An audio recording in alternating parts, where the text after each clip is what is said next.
పెద్ద చదువులు చదువుకుని ఉన్నతమైన శిఖరాలను అధిరోహించాలన్న కోరికతో అగ్రరాజ్యానికి వెళ్తున్న తెలుగు బిడ్డలు తరచుగా ఏదో ఒక ప్రమాదం బారిన పడుతూనే ఉన్నారు. తల్లిదండ్రులకు అంతులేని గుండెకోతను మిగులుస్తూనే ఉన్నారు. తాజాగా మరో తెలుగు దేశాన్ని విధి కాటేసింది.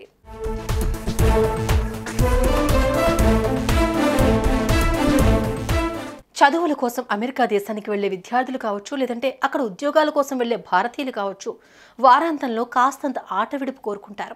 పర్యాటక ప్రాంతాలకు తరలి వెళ్తారు. హైదరాబాద్ కాటేదాన్లో డీసీఎం డ్రైవర్గా పనిచేసే గోపాల్ రెడ్డి కుమారుడు 26 ఏళ్ల అక్షిత్ రెడ్డి పై చదువుల కోసం 3 ఏళ్ల క్రితం అమెరికాలోని చికాగోకు వెళ్లాడు. ఎంఎస్ దిగ్విజయంగా పూర్తి చేశాడు. అక్కడే ఉద్యోగం సంపాదించుకున్నాడు.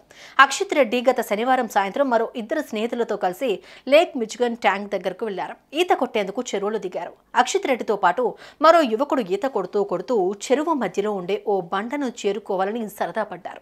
అక్షిత్ రెడ్డి స్నేహితుడు బండ దగ్గరకు కష్టం మీద చేరుకున్నాడు. అక్షిత్ రెడ్డి బండ సగం దూరంలో ఉందనగా అలసిపోయాడు.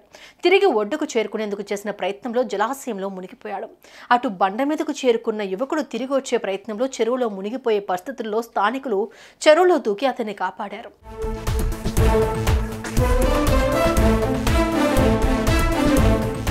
ఈ ప్రమాదంలో అక్షిత్ రెడ్డి నీటిలో మునిగిపోయి ప్రాణాలు కోల్పోయాడు. లేక్ పోలీసులు ఆ యువకుడి మృతదేహాన్ని వెలికితీశారు.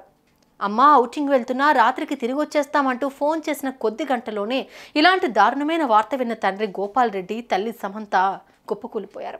డిసెంబర్లో అక్షిత్ రెడ్డికి పెళ్లి చేయాలన్న సంకల్పంతో సంబంధాలు కూడా వెతుకుతున్నారు. ఇంతలోనే తమ బిడ్డ తమకు అందనంత దూరంలోకి వెళ్లిపోయాడు అన్న వార్త విన్న కుటుంబ సభ్యులు అంతులేని విషాదంలో మునిగిపోయారు. ఇక తమకెవరు దిక్కంటూ అల్లాడిపోతున్నారు.